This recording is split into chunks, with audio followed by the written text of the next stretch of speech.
Alors que la saison 6 de The Walking Dead vient de commencer, à quoi peut-on s'attendre? Les scénaristes vont-ils s'éloigner encore plus des comics? Si vous cherchez des réponses à ces questions, soyez les bienvenus.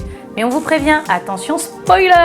Commençons par une petite piqûre de rappel avec un résumé express de la saison 5 et là où nous avions laissé Rick et sa bande. Après un moment difficile chez Cannibal du Terminus et un sauvetage magistral grâce à Carol, le groupe avait repris la route. La situation a enfin évolué grâce à la rencontre avec Aaron, recruteur pour la communauté d'Alexandria. Suite à de nombreuses hésitations et aux entretiens cherchant à cerner l'équipe de Rick, la responsable d'Alexandria, Diana, leur ouvre les portes de la communauté et de ses maisons. C'était un premier pas vers un retour à un semblant de vie normal et chacun trouve sa place, son job au sein du petit monde protégé par un mur d'enceinte. Rick et Michonne deviennent les gardiens de la paix, Glenn continue à explorer les alentours à la recherche de nourriture alors que Daryl est enrôlé pour recruter d'autres survivants et que Carol fait cuire des cookies à 300 degrés. Évidemment, l'illusion n'a pas duré, la plupart restent sur la défensive, à commencer par Rick. Comme souvent, les faits lui donnent raison. Entre l'égoïsme d'un certain Nicholas qui mène Noah à sa mort et le comportement de Pete, le mari de Jesse, un père de famille violent et abusif qu'on laisse faire parce qu'il est médecin, les choses ne conviennent pas à l'ancien policier prêt à tout pour protéger les siens. Les différends entre Rick et Pete dégénèrent et les méthodes de Rick inquiètent les habitants. Toutefois, lorsque Pete tue le mari de Diana dans un accès de rage alcoolisé, la meneuse d'Alexandria semble se ranger au point de vue de Rick et l'autorise à abattre Pete. C'est précisément à ce moment que Morgan fait son grand retour et qu'il assiste à la scène visiblement choqué par la froide violence dont fait preuve son ancien ami. Dans cette saison 6, qui va survivre, qui va mourir? Aucune certitude bien sûr, mais commençons par évoquer les pistes données par les comics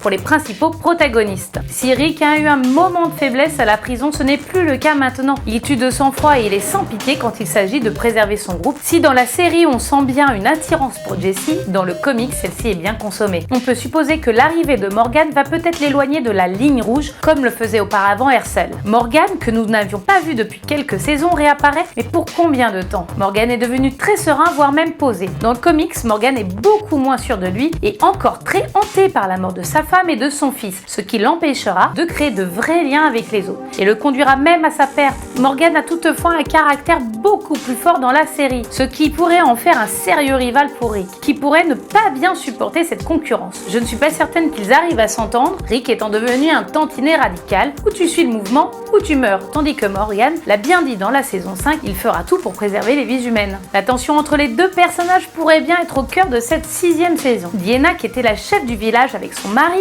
qui se fait tuer lors du finale de la saison, va-t-elle conserver sa place de leader? Sachant qu'elle a autorisé et même demandé à Rick de zigouiller Pete, qui venait de porter un coup fatal à son mari, dans le comics, les rôles sont inversés. Diana est un vrai mouton et c'est son mari le chef. C'est d'ailleurs elle qui se fait tuer. Les scénaristes ont-ils voulu créer une parité chez les leaders de Walking Dead? Dans cette triangulaire, Diana va sans doute être celle qui va déterminer qui sera le chef.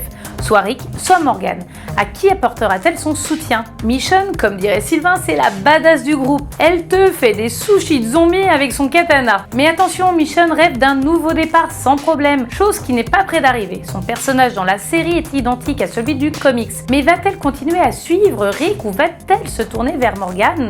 Avec ou sans son katana, elle risque d'avoir du pain sur la planche. Dans la série, Glenn est un combatif qui est assez raisonné et agile. Mais la mort de Noah l'a beaucoup touché. Il est pas mal abattu. Son personnage est identique dans le comics, mais attention spoiler, je vous laisse 3 secondes pour vous préparer. Glenn y rencontre une fin tragique aux mains d'un personnage que la série n'a pas encore introduit. Surtout quand on sait que l'acteur Norman Reedus a lui-même commis une erreur qui ressemble beaucoup à un spoil lors d'une interview à MTV pendant la Comic Con 2015. On demandait aux acteurs quel personnage ils aimeraient revoir et Norman a tout simplement répondu Glenn, mettant très mal à l'aise ses camarades présents. Donc, affaire à suivre. Dans la série, Maggie a toujours fait preuve d'indépendance jusqu'à réussir à faire face à la perte des membres de sa famille. Mais c'est loin d'être le cas de la version BD du personnage où elle apparaît bien plus faible, que ce soit physiquement ou émotionnellement. Mais Glenn et Maggie ne sont pas les seuls à fonctionner en couple. Si Sasha n'existe pas dans le comics, elle est bien présente dans la série, complètement anéantie par la mort de son frère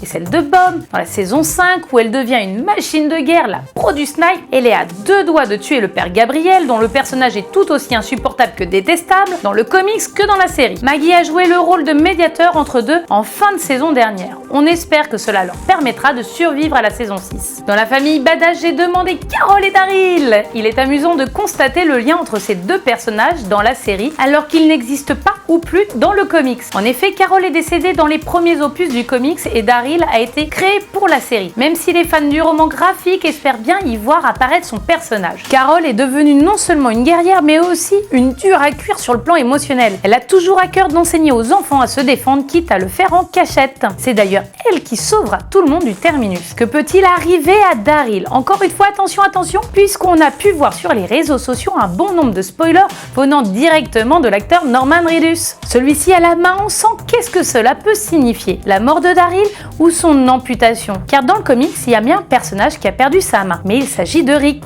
Si les auteurs de la série décidaient de couper celle de Daryl, n'oublions pas Eugène, Rosita et Abraham, dont les personnages de la série sont quasi à l'identique que dans le comics, si ce n'est Abraham qui se positionne en leader après Rick pour la survie du camp. On verra bien si certains d'entre eux survivent plus longtemps à l'écran que sur papier. Je vous ai gardé Carl pour la fin. Si Carl est le fils de Rick, il est aussi celui de tous les autres dans la série. Même si Carl est totalement indépendant et a de plus en plus de mal à faire la différence entre le bien et le mal, il reste un atout pour la série. Il permet aussi à Rick d'avoir encore une connexion avec l'humanité. Dans le comics, Carl est encore à un côté enfant. Il n'est pas pour autant à l'abri de gros ennuis. Nous verrons si la série lui réserve le même sort que la BD. Suspense. Pour ce qui est du déroulement des premiers épisodes de cette nouvelle saison, on peut déjà prendre quelques paris. Petit rappel, des gens pas du tout gentils avec un W gravé sur le front cachent dans des camions des zombies, attendant patiemment que quelqu'un vienne et ouvre naïvement les camions dans le comics. Les méchants attaquent Alexandria et veulent prendre le pouvoir. Mais Rick et sa bande vont avoir le dessus. Malheureusement, les bruits des affrontements vont attirer un nombre non négligeable de rôdeurs qui vont envahir la ville. Voilà qui annonce une scène d'anthologie mettant nos héros face à une horde déchaînée. Cet événement devrait ensuite obliger les personnages à faire des choix sur la stratégie à adopter